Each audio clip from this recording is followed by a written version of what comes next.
Apa yang bestnya tentang side mirror ni adalah dia punya angle sangat-sangat adjustable guys. Okay, ni saya akan alihkan dulu phone holder ni supaya dia tak mengganggu sangat. Okay, so first kali hampa kena buka screw cap ni. Nampak dia ada penutup skru ni, yang plastik ni kan.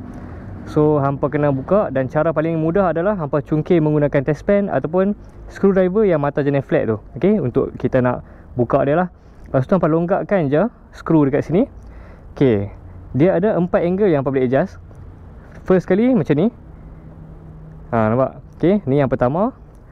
Lepas tu ni yang kedua, atas bawah. Lepas tu ni yang ketiga. Okay, dan yang keempat dekat dia punya cermin ni lah. Tengok nampak? Okay, atas bawah kiri kanan apa semua. Hampa nak pusing macam ni pun boleh juga.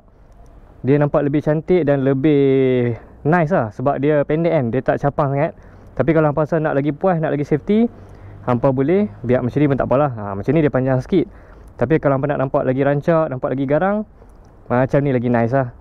Ok guys, apa yang saya suka tentang side mirror Solfili VIS01 ni, okay, hampa tengok yang ni standard position side mirror dia lah. Okay, macam biasalah. So dia dah nampak sporty dah.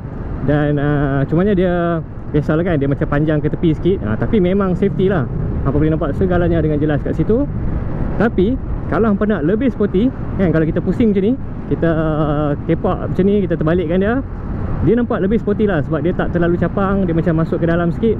Tapi pada masa yang sama, nampak safety juga, hampa masih boleh nampak segalanya dengan jelas kat dalam tu. Okay, so kepada siapa-siapa yang berminat untuk dapatkan produk ni, link saya dah sediakan.